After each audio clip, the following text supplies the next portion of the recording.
कन्नौज नगरी में एक ब्राह्मण रहते थे, भगवान के बहुत बड़े भक्त थे। उनके एक बेटा था जिसका नाम था अजामिल।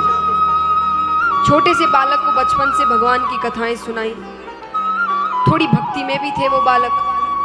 लेकिन कहते हैं ना, जब बालक छोटे होते हैं ना, तो उन्हें एक बात बार बार समझानी पड़ती है, क्योंकि वो बच्चा है, नादान है। ब्राह्मण ने ध्यान नहीं दिया। एक बार अजामिल खेलते खेलते जंगल की ओर चले गए। जंगल में एक शूद्र दंपत्ति को संभोग करते हुए देख लिया। बाल हृदय है, बुराई मन में प्रवेश कर गई। बुराई पहले आंखों से ही प्रवेश करती है। आंख बिगड़ा तो सोच बिगड़ी, सोच बिगड़ी तो मन बिगड़ा, और मन बिगड़ा तो चरित्र बिगड़ा, और चरित्र बिगड़ा तो जीवन बिगड़ गया। बुराई आंखों से ही प्रवेश करती है, तो उन्होंने देख लिया बुराई मन में प्रवेश कर गई। अब यहाँ पर धीरे धीरे वो अब एक अवगुण आ जाए ना, वो अपने भाई बंधुओं को बुला ही लेते हैं। फिर वो मदिरा पान करने लगे। अब पिताजी से तो जाकर थोड़ी पैसे मांगेंगे कि मदिरा पान करना है, पैसे दो, तो चोरी करने लगा, गलत स्त्रियों के साथ संग होने लगा, नशा करने लगा, गलत लोगों के बीच बैठने लगा। कुछ समय बाद ब्राह्मण की तो मृत्यु हो गई। अब सारी चीजें आजादी में, चोरियां डकैतियां बन गई, बड़ा महल खड़ा किया, सब गलत स्त्रियों को अपने साथ अपने घर पर लेकर आ गए। अब सारे कार्य उनके घर पर हो रहे थे। अब उसी नगरी में एक बहुत बड़े ऋषि 100 वर्षों की तपस्या कर कर उठते हैं। उठकर गांव वालों से पूछ रहे हैं कि यहाँ किसी ब्राह्मण का घर है क्या, मुझे एक रात बितानी है, कल से मैं फिर दूसरी जगह चला जाऊंगा, पर रात में ब्राह्मण के घर पर ही बिताऊंगा। सबने कहा घर तो है, पर वो ब्राह्मण कहलाने लायक नहीं है। वहां पर ब्राह्मण का एक ही घर था, अजामिल का, कि वो ब्राह्मण कहलाने लायक नहीं है। ऋषि ने कहा मुझे क्या करना है, मुझे एक रात बितानी है, वो कैसा भी हो वो उसके कर्म है। उससे कहा, पूछा कि एक कमरा मिल सकता है क्या, इतना बड़ा महल है, कितने ही कमरे हैं। उसने एक कमरा दे दिया कि रह लो एक रात। एक ही रात है, ऋषि तो उसे भगवान के नाम जप में बिता रहे हैं, और वही अजामिल उसे गलत कार्यों में बिता रहे हैं। अब क्योंकि वे सिद्ध ऋषि थे, पूरी रात में उन्होंने सब समझ लिया, अजामिल कौन है, बुराई कैसे मन में प्रवेश करी, सब कुछ। अब यहाँ पर सुबह उठते हैं, जाने लगते हैं। पहले तो कहते हैं कुछ वरदान मांगना चाहते हो। अजामिल ने कहा मेरे पास सब कुछ है, कुछ नहीं चाहिए मुझे, आप जाइए। तब उसने कहा कि ऋषि ने कि मेरा एक काम और कर दो। बोले कैसा काम? बोले तुम्हारी पत्नी, उसे अभी 10वां गर्भ है। बोले हाँ है। तो बोले तुम एक काम करना, अपनी पत्नी से जो बालक होगा ना तुम्हें, उसका नाम नारायण रखना। क्या रखना? नारायण। उसने कहा ठीक है। कुछ समय बाद जब संतान होती है, जैसा वचन दिया, उसने बालक का नाम नारायण रखा। अब क्योंकि घर का सबसे छोटा बालक है, तो उसमें स्नेह ज्यादा है, प्रेम ज्यादा है। अब दिन भर उसके मुख में एक ही नाम, नारायण इधर आना, नारायण भोजन करना, नारायण को ये दिलाना, नारायण कहाँ गया, नारायण को सुलाना, नारायण को ऐसा, अरे नारायण नारायण नारायण, दिन भर नारायण, एक ही नाम मुख में बस। अंत समय सबका आता है। अंत समय आया, यमराज के दूत आए, उसे ले जाने लगे। तो वो डर के मारे जोर से चिल्लाया, नारायण मुझे बचाओ, नारायण मुझे बचाओ।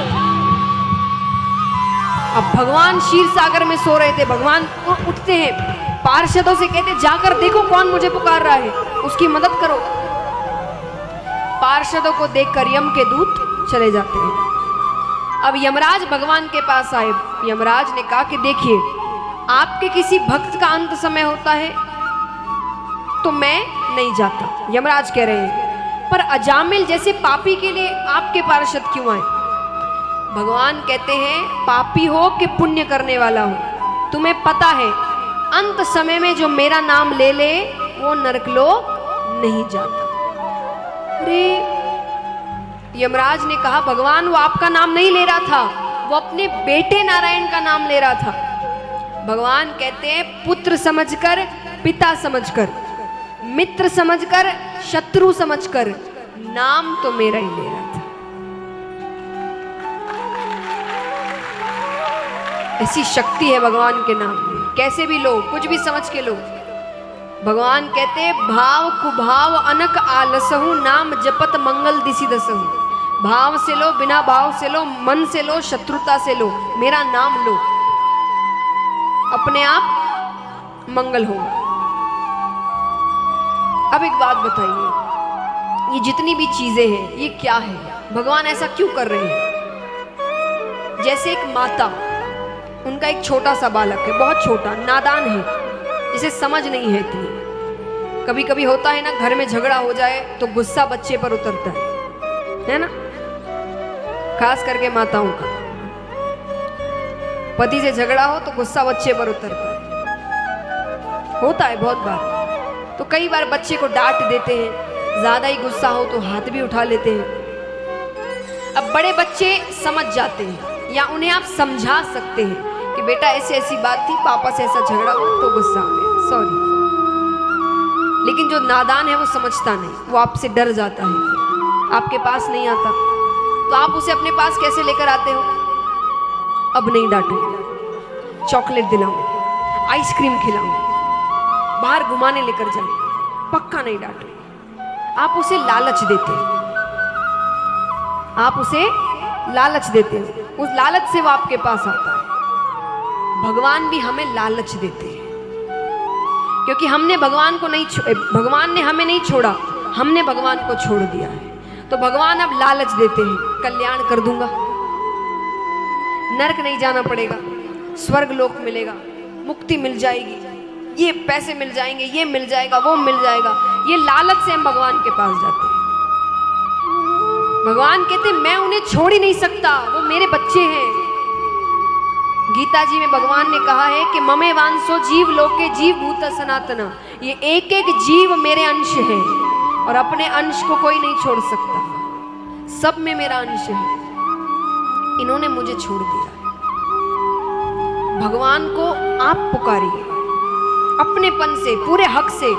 अरे जैसे भी है, पापी है, गलत है, जो करते हैं, बच्चे तो आपके हैं। बच्चा कितना भी बदमाश हो, जब वो गलती कर देता है और हर चीज उसके हाथ से निकल जाती है, तब वो किसके पास जाता है?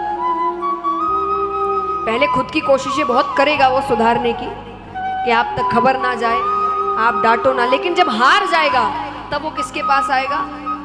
माँ के पास, पिता के पास, कि गलती हो गई, आपको जितना डांटना है, मारना है, कर लेना, पर मुझे इससे निकालो। करते हैं कि ना बच्चे? अपनेपन से, क्योंकि वो जानते मैं कुछ भी करूं ये मेरा साथ नहीं छोड़ेंगे, ये मुझे बचा लेंगे। वो विश्वास भगवान पर रखिए, क्योंकि योग्यता में वो ताकत नहीं। भक्ति को क्यों ज्यादा महत्व दिया गया? योग्यता में वो ताकत नहीं, जो ताकत अपनेपन में है। एक सेठ जी है, बहुत बड़ी कंपनी है उनकी, बहुत बड़ी। उसमें एक आदमी काम करता है, कर्मचारी है, अच्छी पोस्ट पर है, पढ़ा लिखा है, ईमानदार है, मेहनती है। वो महीने के 50-60 हजार कमाता है, अच्छी कमाई है। वहीं सेठ जी का बेटा है जो इतना अयोग्य है कि उसे कोई महीने के 100 रुपये भी ना दे, 100 रुपये भी ना दे, इतना अयोग्य। लेकिन जब सेठ जी की मृत्यु हो जाती है तो सेठ जी की जो पूरी जायदाद है किसके नाम जाती है? वो कर्मचारी के नाम। जोर से कहिए, किसके नाम? बेटे के नाम। क्यों? वो अपना है, अपना बच्चा है। वही योग्यता में वो ताकत नहीं, जो ताकत अपनेपन में है। अपना पुकारो। अरे हैं जैसे हैं, आपके हैं, अब भेजा है तो संभालो भी।